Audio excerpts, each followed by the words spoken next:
All right, so my family, my immediate family, turned their back or basically shunned me and put me aside, but they do it out of love because the things I'm talking about puts me on out on a limb, and so they just decided to try to social engineer me to be a little bit more concerned with things I shouldn't say.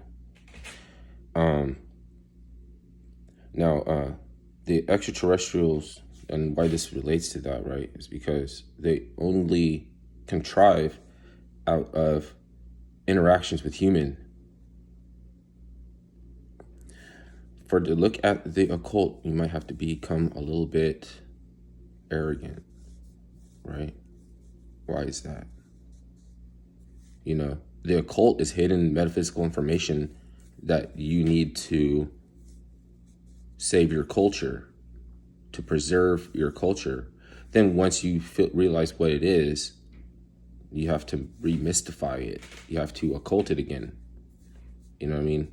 But don't just blanket statement, all the occult is bad. You know what I mean?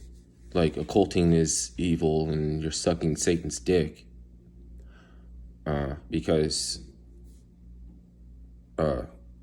it goes back to the fracture science, which is when you look at the more fracture science, you'll see it's all the same science and it's not fractured. If you heard that before, you know where I'm getting it, but it doesn't. The point is,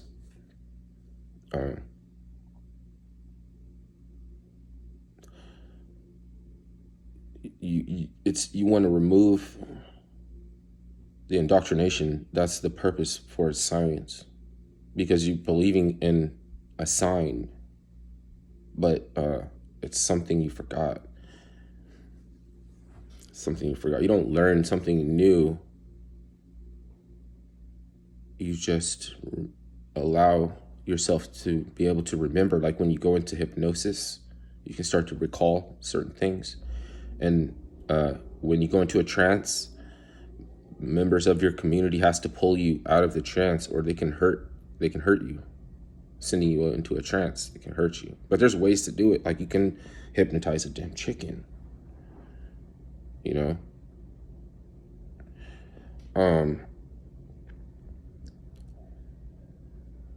So it's aspects of mankind that can no longer procreate, and we have placed a lien against them.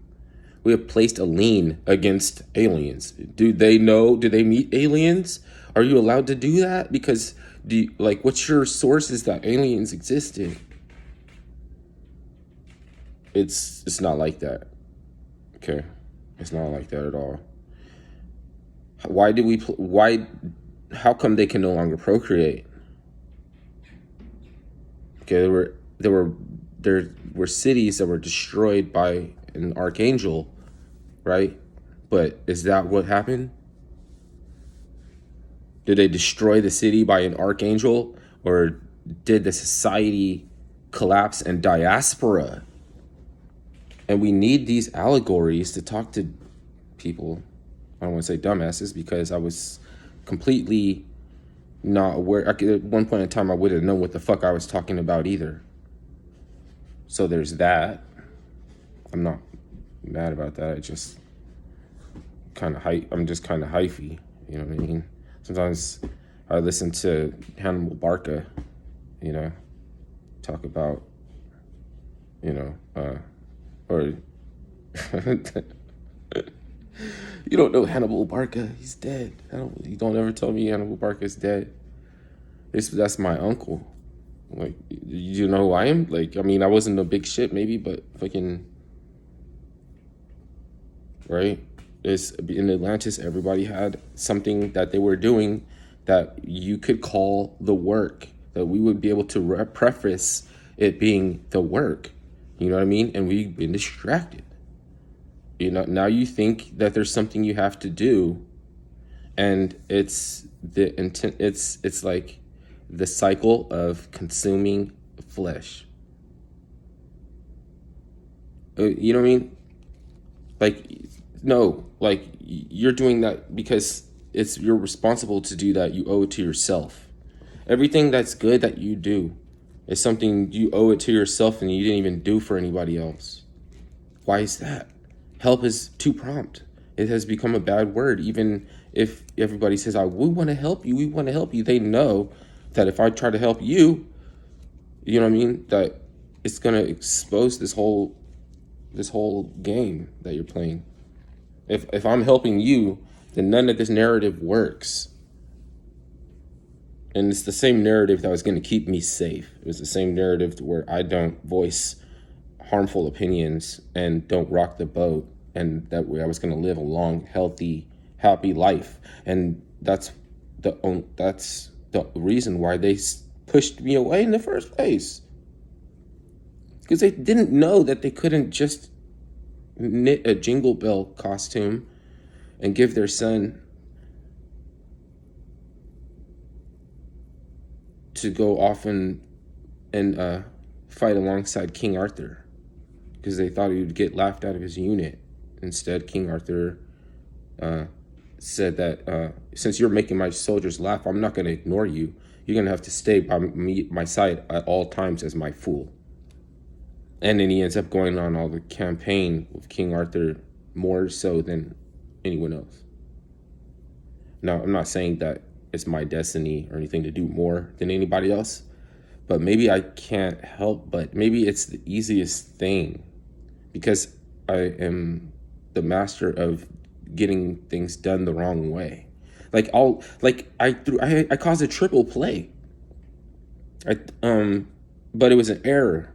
You know what I mean? Like a baseball game. I overthrew first base, and then the dude on second base tried to steal third base, and the dude at third base tried to run home. But the left fielder threw the ball to the home plate and tagged out home plate and tagged out third base and tagged out second base. Because of all the action, the dude just kept running. He just kept running. So I'm like the MVP, the most valuable player, because if I didn't drop the ball, you didn't get out of that situation. It's something significant to the fact that we can fuck up and everybody can have a blast. This would be a great time. You know what I mean? But for me, I'm mad. You know, for me, I did that wrong. Yeah. Yep. So, but I'm not a fuck your safe word kind of guy either. So just look out for those. You know what I mean? When you choose people to negotiate, they have a telltale sign or something like that, where you have to agree to something the way that you know them to be, which is vague.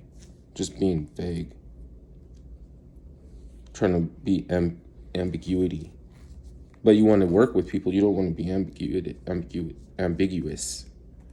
That if you are, maybe you belong in a physical mental therapy place. Back to the color wheels of the noble arts of curing PTSD, right? Jacob's ladder is all spectrum array of colors. It's not really a ladder. You know, even M. Night Shyamalan knows it's about the twists, and the occult is the twist, right?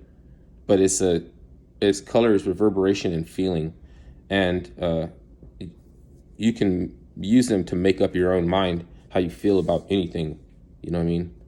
So just became like, well, what is that? You know what I mean? What does that mean? Because then you just don't care about, you're just saying that if everybody shook free of their mortal coil, then that's all a good thing, but you don't have to know what happened. You know what I mean? So it's just a powerful tool. And they use it in the noble arts for the PTSD back in the Civil War days. I don't know if we have the technology to do that kind of shit nowadays. If it's alternative medicine or alternative healing, then they probably are a little bit embarrassed to be associated with it.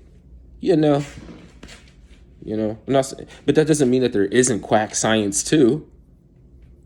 That doesn't mean that there's not also quack science next to maybe other things that we just don't understand as Providence. You have the placebos. If you have placebo pills, then you understand what's going on here, right? How you get, like, it's like if somebody speaks an ill word and their phlegm or spit gets on you, you think you're gonna get AIDS. You think you're gonna grow a wart where you like wipe it off, right? But if it's the healing man, the shaman, right? Then and their spit gets on you, then it's a blessing. You're like, oh, I'm lucky now. I'm lucky, right? You're not weird. There's some science in that, and why you feel like that.